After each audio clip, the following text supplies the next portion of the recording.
The film opens in San Francisco, 1981. We meet Chris Gardner, a smart but struggling salesman trying to support his family by selling portable bone density scanners. He's invested his entire life savings into these devices, but doctors see them as an expensive luxury. Each day is a frantic race against time, dropping his son, Christopher, at a low-budget daycare in Chinatown, then rushing from hospital to hospital, trying to make sale. Outside the daycare, Chris points out a misspelling in the facility's motto.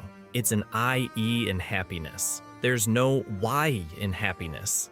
It's an I. It's a small detail, but it shows a man who sees how things should be, even when his own life is far from perfect. His wife, Linda, is worn out from working double shifts at a hotel laundry, and the tension at home is suffocating. They are behind on rent, bills are piling up, and Chris hasn't sold a scanner in months. To make matters worse, his car gets towed for unpaid parking tickets, crippling his ability to do his job. One evening, Chris tries to solve a Rubik's Cube, a new puzzle at the time, but finds it impossibly complex. The next day, his life changes. He sees a man step out of a gleaming red Ferrari. Chris has to know.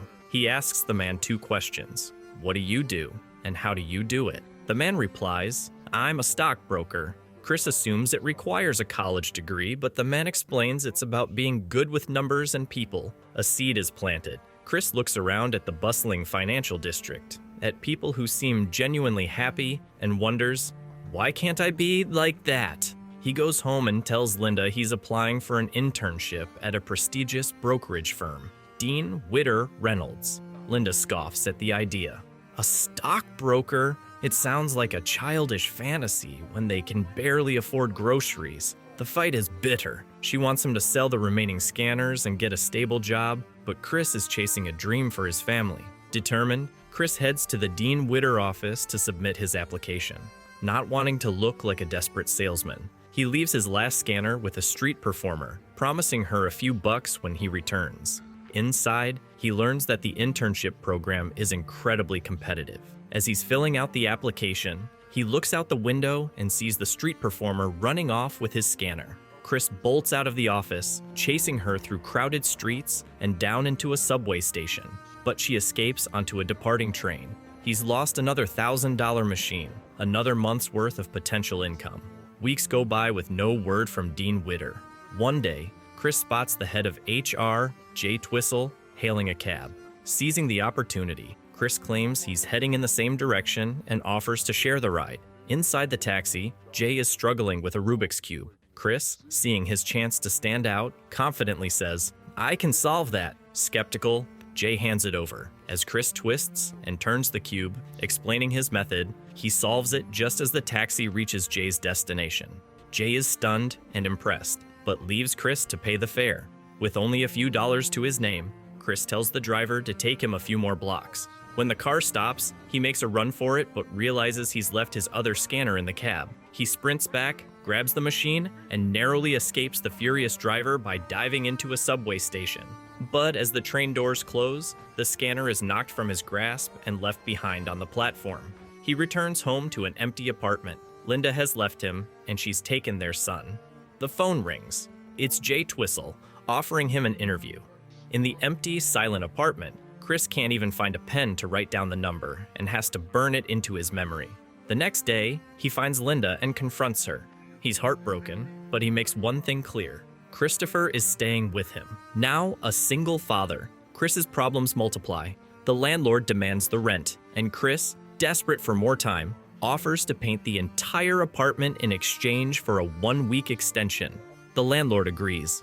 But while he's painting, the police show up and arrest him for his unpaid parking tickets. He spends the night in jail, knowing he has his life-changing interview at Dean Witter the next morning. He's released just minutes before his 10:15 appointment. With no time to go home and change, he runs straight to the interview, arriving breathless, wearing a stained undershirt and a paint-splattered jacket. He walks into a room of stone-faced executives in expensive suits. The disappointment in their eyes is obvious. Instead of making an excuse, Chris tells them the truth. I was arrested for failure to pay parking tickets. His raw honesty and quick wit, however, shine through. When one of the partners asks him, "What would you say if a man walked in here with no shirt on and I hired him?" Chris replies without missing a beat. He must have had on some really nice pants. The room erupts in laughter. He gets the internship, but there's a devastating catch. It's a 6-month program, and it's unpaid. At the end, only one of the 20 interns will be offered a full-time job. It's an insane gamble, but it's the only one he has. That night, Linda returns to say goodbye for good. She's moving to New York. Chris is now completely on his own. Chris and Christopher move into a cheap motel. On a basketball court, Chris tells his son not to pursue a dream of being a pro player, because he himself wasn't good at it. Seeing the disappointment on his son's face, he immediately takes it back. Don't ever let somebody tell you you can't do something. Not even me. You got a dream? You got to protect it. You want something? Go get it. Period. The internship is a grueling uphill battle. Chris has to make hundreds of cold calls a day, competing with interns who have 9 hours to his 6, because he has to leave early to pick up Christopher. To save time, he never hangs up the phone between calls, saving 8 minutes a day. He doesn't drink water to avoid bathroom breaks. He even manages to impress a high-level executive, Walter Ribbon, by getting himself and Christopher invited to a 49ers football game, where he networks with wealthy clients. But just as he's making progress, the IRS seizes the last of his money from his bank account for unpaid taxes, leaving him with just $21. Soon after, they're kicked out of the motel. With nowhere to go, Chris and Christopher are homeless. That night, they end up in a subway station bathroom. To protect his son from the terrifying reality, Chris pretends his scanner is a time machine and that they need to hide from dinosaurs in a cave.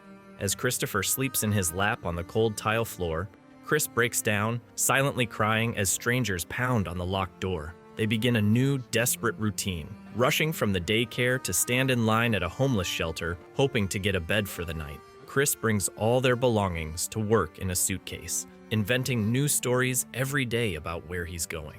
By the dim light of the shelter's windows, he studies for his licensing exam and painstakingly repairs his last broken scanner. He sells his own blood for cash to buy a replacement part. Finally, on the last day of his internship, Chris sells the repaired scanner, giving them enough money for a few weeks of stability. He is called into the boardroom with the partners. They thank him for his hard work, and the meeting feels like a polite dismissal. But then, the head partner, Mr. Frikesh, smiles. "Wear a nice shirt to work tomorrow," he says, "because tomorrow's your first day if you'd like to work here as a broker." The words barely register. Overwhelmed, Chris fights back tears and simply shakes their hands. He walks out of the building and into the bustling street, not as a desperate intern, but as an employee. He starts walking, then jogging, then running through the crowds, a massive smile breaking through his tears. He rushes to the daycare and picks up his son, hugging him tighter than ever before. This part of his life, this little part, is called happiness. The film ends with Chris and Christopher walking down the street, happy and hopeful. As they walk, the real Chris Gardner, now a wealthy entrepreneur, walks past them in a brief, powerful cameo.